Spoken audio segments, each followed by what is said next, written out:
What's up there, SEO pros? I just got done creating a list of 31 tips that I wish I would have known when I first started doing SEO a few years ago. These are tips ranging from free tools to things that you just need to know in general. And whether you're starting out in the SEO industry or you already know a little bit about SEO and you want to get a refresher or just go through some of the stuff that may be helpful to you, I really recommend you stick around, watch to the end of this video, because I do go over a lot of stuff that I even just learned recently up to a couple months ago. So we're going to just go into that computer right there, start this video out with the screen share. I'm just going to run through these really quick. If you like these types of videos and you want me to reach more people with the videos, make sure you help me trick the different algorithms by leaving a like and commenting that you've subscribed, and I will leave a reply back saying thank you. So that's it. Let's just get right into it. All right, so I actually posted this 5 hours ago on Reddit, this written version of the post, which I usually write down sort of my thoughts before I make a video about it. And it's already doing pretty well. It's got about 69 upvotes and 1.3 thousand views. And somebody gave me something called Reddit Silver, which I think is pretty good. But either way, this should be a good sign for any of you who are a little bit skeptical, thinking, oh, maybe I'm not going to learn anything from this. It seems like a lot of people are getting use from it. So the way this is going to work is I'm just going to bring open my notepad like I usually do on these types of things. And I'm going to just read off the different things that I wrote and explain to you what each of them mean and sort of what you need to know about these different things. So before we get started, you need to realize one thing. SEO should be expected to work like any other type of marketing, and it shouldn't be guaranteed. So anybody who tells you that SEO is this, thing that should just be like working no matter what and guarantee you, results on Google, they're not telling you the truth. SEO at the end of the day is marketing. It's not just some magical unicorn that you sprinkle fairy dust on your website and you make money off of it. So at the end of the day, you and your clients should be concerned about one thing: ROI, or return on investment. So basically the amount of money you put in, you should be making more off that at some point in time. So furthermore, organic traffic alone is a major liability. Anytime you're getting your source of income or source of traffic or whatever from one place, that's a liability. You want to be able to make a secure sort of foundation on multiple assets so that you can cross promote. And if one thing ends up getting hit by, let's say, algorithm, or you lose your audience on one place, at least you have, another place where you can sort of repair and try to start, from the ground up again, or not start from the ground up again. So you do need to figure out other ways to market your brand on separate platforms besides just Google. If you want a separate tutorial on this, let me know, and I'll try to create one for you on how I was able to create authority, not just on Google, but through YouTube and Facebook and other assets. So with that being said, let's just get into it. So first step, we need to understand the basics. So SEO isn't really what it used to be, where you could just build links to a page and rank it. These days, you need to focus on creating content that people actually want. This is what I like to call user intent optimization. And you also need to focus on building authority in the niche that you're going for. One tip is that consistency is the key to building authority, along with other keys, but consistency is a huge thing. The more you can be consistently creating great content, targeting what people are actually interested in, the faster you're going to go towards building authority in any niche. So number 2 is to learn the different SEO acronyms. So sometimes you'll hear different things like CRO or SEO or SMM or SMO. And what you need to know is that all of these are just slang words so that people don't have to keep saying the long version of those words. Obviously, that's what an acronym is. But it's important for you to learn these different phrases, and this will save you a lot of confusion. I remember when I first started doing SEO, everybody was saying canonical, and I was like, what are they talking about? And it turns out a canonical tag is just a page pointing to another page that's explaining what that one page is about, or is saying that other page is about the other page. That one page is about the other page. Sorry, I'm making it more confusing now. But either way, if you go to this post right here, this will clear up a lot of confusion around the different acronyms.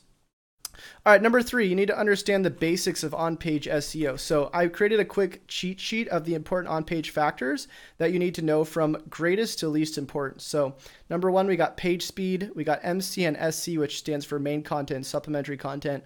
We have word count, mobile user experience, title tags, heading tags, internal linking, image with alt tags, external linking, video, depending on search intent, meta descriptions, schema markup, and open graph data. So now we're going to just break each of these into quick optimizations that you can do to basically get these things done on a website. Now, this isn't extensive by any means, especially the page speed. I'm not by in no means a page speed optimization expert, but I will talk about sort of some things you can do. So let's get into page speed. So page speed optimization. The 2 best things you can do for page speed is to compress your images. It doesn't matter what you compress them with, but tinypng.com is one place to do it. Or you can use a WordPress plugin like Smusher. And you can get a good hosting platform like siteground.com. The best thing I would recommend to do after you compress your images and get good hosting, if you don't have good hosting already, is to go over to GTmetrix and just do a scan of your site. If you go and see that the load time is super slow, then you want to follow the different things outlined in GTmetrix to kind of get some tips on what you need to do to fix those things. Alternatively, if you do want help with page speed optimization, my company does this.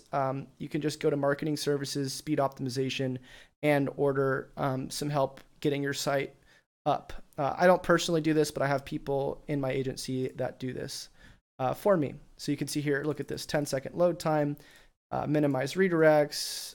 It just tells you all the things you need to focus on to fix. All right, so number 5, main MC, which stands for main content, and SC, which stands for supplementary content. So this one is straight out of Google's Page Rater Guidelines, which is a sort of document that Google made to kind of clear the confusion on what a good web page is versus a bad web page. And it's like 140 documents. It's super long. I fell asleep multiple times while trying to read it. So the best thing that you can get actually out of those guidelines is what I'm about to tell you right now. So number 1, MC or main content is the content that will not be included on multiple pages, and it's not for UX. So this is the content Google weighs in the most in their algorithm. All of this right here is main content because it's not going to be on any other page on Reddit. However, these sidebars right here, or like the menu links, all that stuff, that's supplementary content, and that's just for UX. Google doesn't really weigh that stuff in. Now, user-generated content, or UCG, like these comments, is actually also main content. So if you can get user-generated content on your site as well, that is going to help you rank. So just know those 2 different things between main content, supplementary content. Next, we have word count. So word count is obviously also very important. The way I look at word count is just based on averages. So we'll talk about that in a second. Let's just talk about why word count is a ranking factor. So if the top pages ranking on Google that are for the keyword you're trying to rank for all have 1,000 words and you only have 300, you're probably going to want to optimize for 1,000 or the average, right? So the software I created called Benchmarketer, you can put in any keyword you want and it will tell you. So you just type in SEO, it'll scan Google and it'll tell you the actual deficit in terms of words on your page if you put a URL, or it'll just tell you how many words and images and other things you need in general for those keywords, for that keyword. So that makes it easier. If you want to just eyeball it, you totally can do that too. But I would definitely recommend figuring out how many words you want to put into a piece of content based on the average. Sorry, just sneezed. So next we have mobile UX. So this is pretty easy. You're basically just going to want to make sure you have a mobile theme. And most content management systems like WordPress have mobile themes that go with them or that go with any theme you're trying to get. So I would recommend just making sure to check if you are going to go with a theme that is mobile friendly. And the way you do that is you can just go like this. Watch. If I just go like this and scale this down, there it is. It's responsive. It responded to me putting it down and up like that. Okay, so title tag optimization. So title tags are pretty easy to optimize as long as you include your main keywords and some sort of qualifier to hook people in. So an example of a good title tag would be SEO for Dummies. for this post, SEO for Dummies, and then some sort of qualifier in brackets like I wish I would have known this. That's how you can entice people to click through, because it's, adding an extra qualifier like, oh, I wish I would have known this. This is something that probably other people are going to be saying. And then also, of course, your main keywords pulled to the left. Also, try to keep your titles under 75 characters and over 45 in length if you can. So heading tag optimization. So the most important heading tag you need to always include is an H1, at least one per page, and you don't want to put more than one per page. Your H1 should usually represent what is in your title tag, otherwise your users may get confused with what they clicked into. So if you click into a title tag that says, I created a list of 31 things I wish I would have known about SEO when I started out, and then the H1 says how to peel pears or something weird, you're going to probably bounce off of that. So you want to usually make your H1 what people are clicking into for their title or for your title. Other heading tags should be structured so that people who want to skim through your content can easily navigate to the different sections. As far as different heading tags go, like H2s, H3s, etc., being more important or less important, I would just try to match what others are doing on the front page. And again, you can get that information from using a tool like the Benchmarker software I have. So number 9 is to use internal linking. So if you want to pass valuable page rank influence to other pages on your site, internal link 2 to 3 times per 500 to 1,000 words. You can do more than this if you want, but this is a good place to start. Just remember that the more you do internal linking, so say you go up to 4 to 5, that's going to dilute all of the links that are on the page more so than if you only did 2 to 3. So just be careful about that.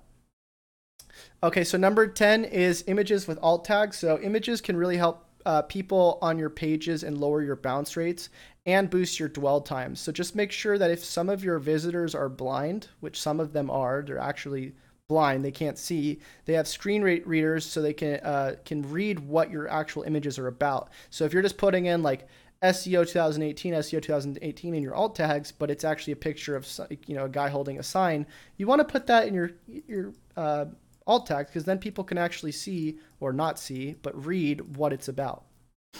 As far as alt tags being a ranking factor and matching your keywords, I just really put what the image is about. Don't worry about all this keyword stuff. Okay, external linking. So external linking actually improves your relevancy of your page. So just make sure you're not pointing out to some spam site if you are going to be doing external linking. I recommend 1 to 3 external links per page or post, but this also depends on the intent. Some pages require more external links. For instance, if you're like Wikipedia and you need to link externally to a bunch of relevant posts, it's going to make more sense to have a bunch of external links rather than if you were just a local business with a homepage pointing to like 20 different other businesses. That wouldn't really make as much sense.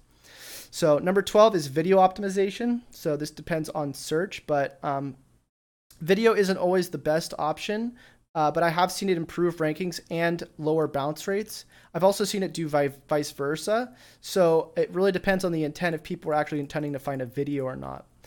There's also something really cool my lead SEO my agency figured out, and he figured out how to load videos instantly without reducing page speed. If you guys want a separate tutorial for this, leave a comment and let me know. So number 13 is we have meta description optimization. So just make sure you are including your keywords. This will help you boost your click-through rates from the bolding that you'll be able to see in the search results. Your meta description should be at least 155 characters long as well. So if we look at, let's say, this page that's showing up, hopefully it's going to have, oh, is it not indexed? Hold on, let me see. Here we go. So when we look at this page, it should say page speed optimization if that's what I'm going for. So it doesn't, but if somebody types in website speed optimization, speed will be bolded out, which is going to help improve the click-through rate. So you do want to try to get those bolded out words as much as you can. So number 14, we have schema markup. So schema markup is a language created by Google, Bing, and Yahoo, which they basically can interpret what you put on a page to understand what it's about. So you can actually mark up like your homepage as a local business, and that will actually tell them what the page is about. 1 second, need to make sure. Okay, good. In terms of like how you do this, I will need to be able to create an updated separate tutorial because I do have an older tutorial. If you want to check that out, it will be in the description of this video. and it's about a year old, but it does go over a lot of the more advanced schema markup type stuff you're going to want to do to help improve your click-through rates and help improve your rankings. But either way, this is something that if you are brand new, I wouldn't worry as much about because it's going to give you a small competitive advantage, but I would be more concerned about some of the other basics we're talking about right now. So number 15 is we have OG data optimization or open graph data. And basically open graph data is your social share data, which Facebook and Twitter and whatever other social platform is going to pick up just to basically say what your page is about, what image should be shared, all that kind of stuff. And if you want to be able to manipulate that data to say different things or show videos for what you're sharing on social from your website, you can use a WordPress plugin that I highly recommend called WPSSO. I would definitely go get this. There's a free version and a paid version. The paid version is totally worth it in my opinion. So now that you know a bit about on-page basics, let's get a little bit more technical. So now we're going to go into user experience optimization. So as stated earlier, I was talking about user intent optimization. User experience optimization is basically the solution to what user intent is. So how do you figure that out? So first of all, Google obviously wants its users to be happy. So it's very likely that if your website isn't providing a good UX for its users, you're not going to rank well. Here are some things you need to pay attention to in greatest to least importance. So first of all, we got click-through rates. Next, we got bounce rates. And next, we got conversion rates. And let's break these down for you guys. So first of all, we got click-through rate optimization.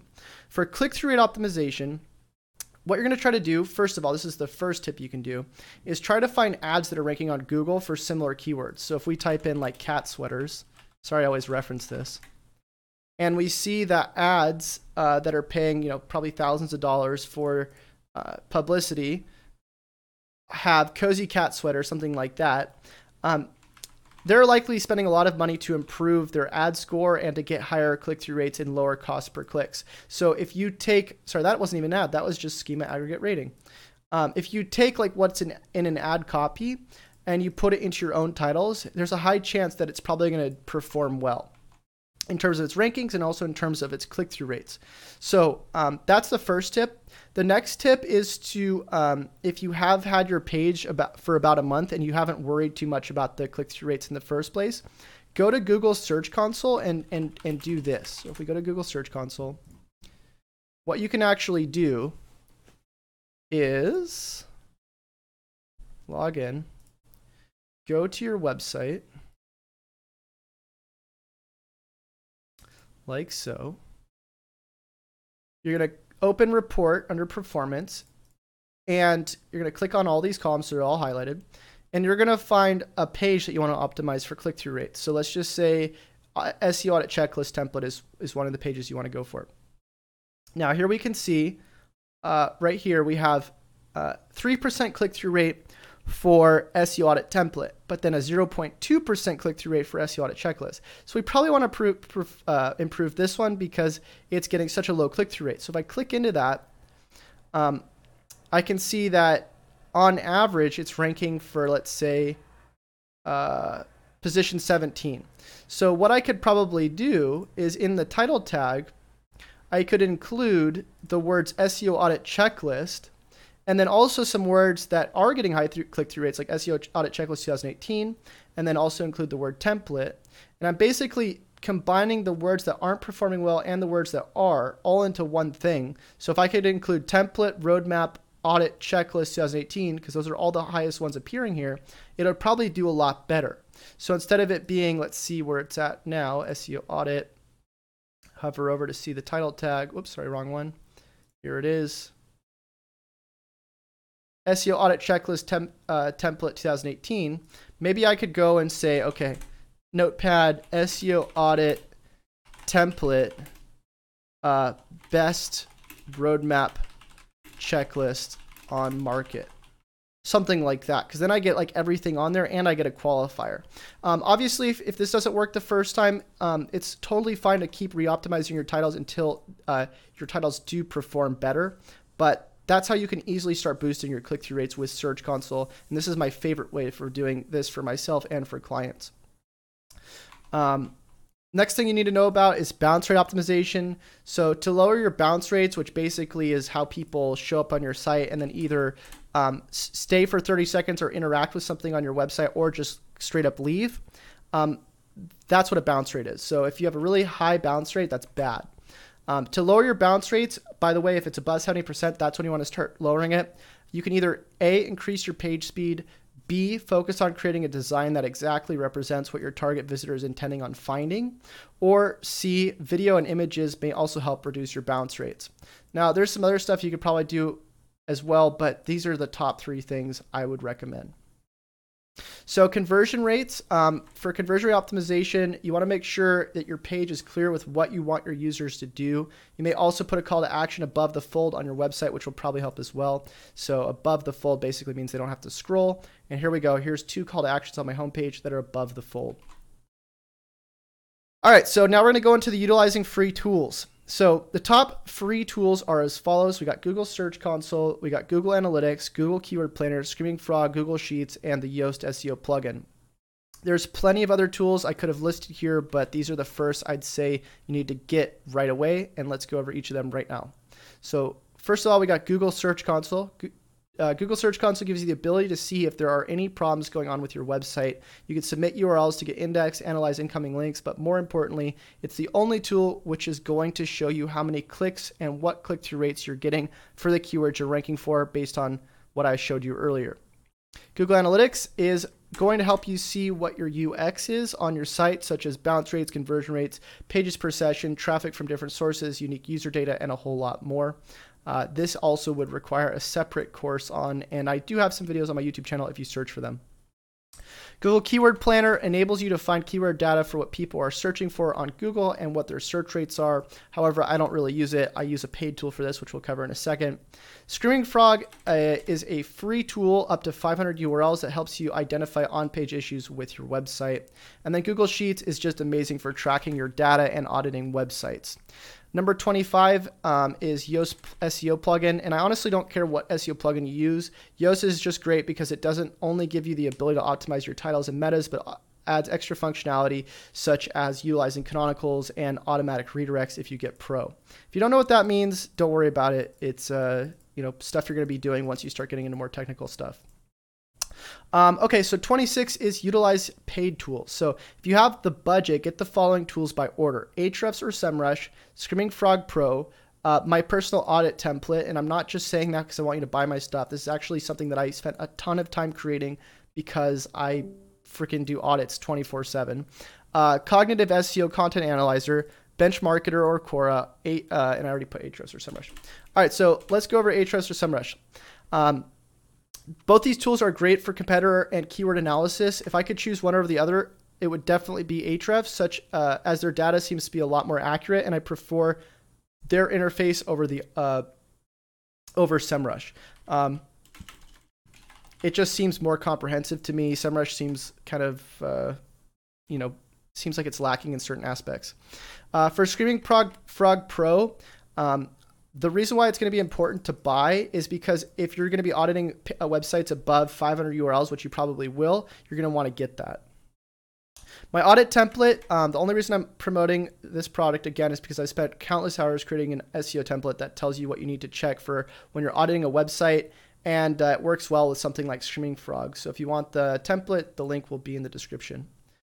For Cognitive SEO Content Analyzer, basically this is a tool that lets you see what words you need to mention more of in your copy in real time. And this is really nice when you're doing on-page SEO for a niche that you might not know a ton about, or you're just trying to figure out more content to write for that niche. Benchmarketer or Quora. Initially, I created Benchmarketer because I only wanted to see word count, image count, etc. instead of the thousands of factors Quora shows you. These are both tools that tell you averages off of Google. Here are the pros and cons of both. Benchmarketer pros is it's a super fast crawl, a lot cheaper than Quora, and it's only $49 a month opposed to $249 a month. Or you can buy it lifetime with all of the updates now for $600. I think I have a few more of those available. Looks like I got 10 left. As far as the cons, Benchmarketer is still in beta and occasionally crashes, and it doesn't have nearly as many ranking factors put into the thing as Quora put into the software is Quora. The Quora gives you an insane amount of data, including link data if you have Ahrefs subscription. The cons are that it's super slow for the crawls, and having data such as number of Pinterest shares doesn't seem to be super helpful. Quora is also pretty expensive and sort of confusing to set up / understand.